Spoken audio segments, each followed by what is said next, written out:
So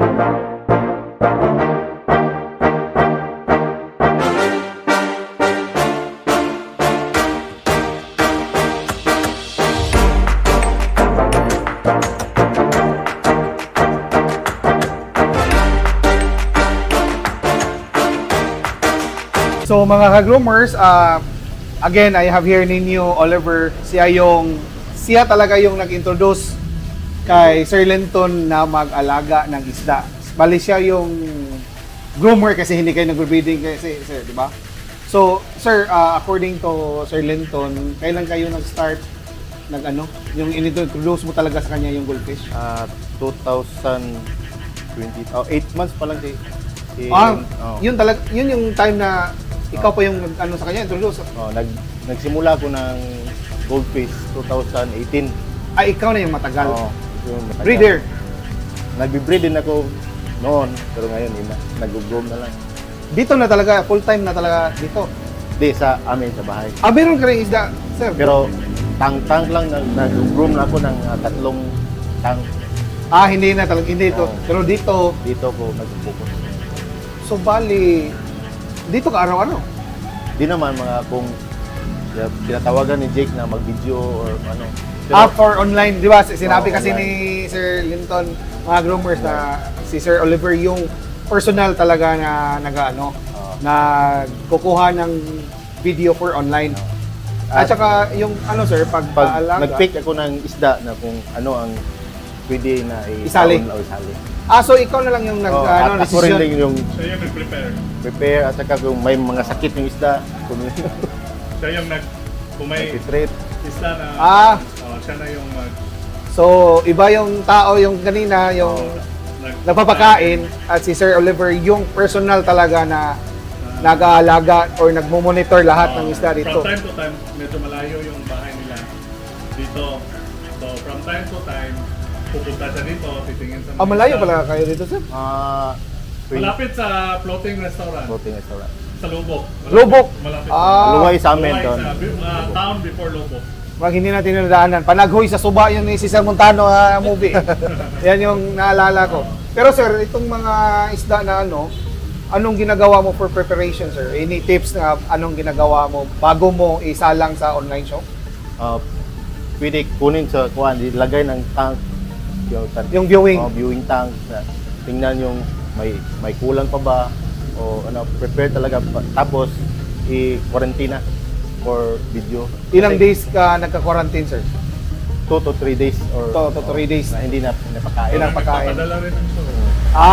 At saka yung nagpapadala si Sir Oliver din kasi siya na siya pang nag-pick, siya na lahat na talaga magpa-process. So maganda, busy kasi Sir Linton mga groomers as you mentioned, na marami siyang ginagawa. So meron siyang taong nagpapakain at saka nandito si Sir Oliver para tingnan talaga personally yung mga isda.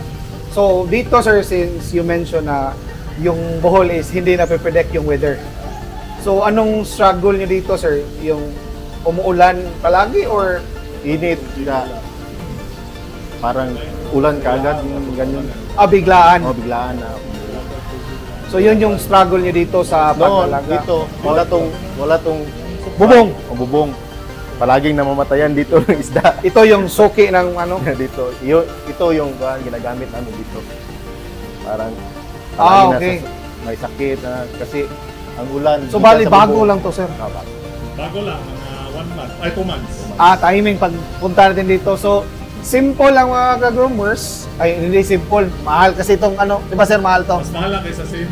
Mas mahal to siya. Okay. Sin, kaya 300 pesos. Ito? 900. Ay, times 3 naman mga...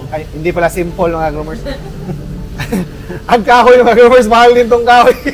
Huwag ko ga-expect na mahal siya. Ito, sir, itong setup, maliit lang, di ba? Maliit tingnan. Medyo okay. Wag na lang nagtanong, baka palayasin pa. So, dito lang talaga. Ito yung fiber mga groomers na sinasabi ko kanina. Nga tag 25K, yung mismong fiber lang. Fiber lang. So, around 35 to 40 sabi ni sir, including na lahat-lahat ng setup. So, dito mo lang gino-groom, sir, sila. Kasi, parang ikaw na kasi yung nag-ano eh. So, dito mo lang sila gino-groom. Maganda, no? So, ang feeding, ito lang. Steam. Steam Yung egg. Gaya ng sabi ni Sir Linton. Arnold na umaga, tanghali, at saka gabi lang. Oh, ano lang may Oo. oras, may ano talaga. Kasi pag overfeed ng Steam, yung tiyan lang ang lumalaki. Sobrang belly Sobrang drop, belly wala. drop. Pero dito sir, pag may mga mag-check up ka once a week or tinitingnan mo lang ganyan. Sa mga sakit ba or mga Oo. parasite kasi iba kasi ang top view, di ba sir? Kaysa yung naka-aquarium, mas maganda kasi yung nasa tank eh. Visible yung mga parasite. Pero maganda Super Mushroom Shopee, Shopee di ba? Shopee baka naman. So, grabe talaga. Si Sir Oliver yung nag-aalaga lahat ng. So, any tips sir for grooming? Observe lang sa isda, saka alam mo yung ano ang trait kung may sakit yung isda, para sayang naman kasi imported yung mga isda. Majority of the fish Yes. import kasi. Tingnan kung kanin nga dili kitay mo dili ang isda mo adjust nato. Yan. Wag daw yung isda oh. Kasi Kita yung maghanap. Kung overfeed yung isda, masakit din naman, pero observe lang talaga. I-balance mo na yung pagkain niya, Sa mga import sir, anong advice mo sa pakain? Sensitive talaga. sensitive yung mga Iba talaga yung local natin na local kasi Mabilis lumaki. itong import. import. Yung mga local na mababa ang gene, kahit na maubos Ganong yung ang dami na kahit ilang libo na yung ilang libo gastos ng mo. gasto, hindi pa rin lalaki. Pero yung So, mga import, Para sa iyo sir, malaki ba ang difference ng import to local kahit local na import ang pairings?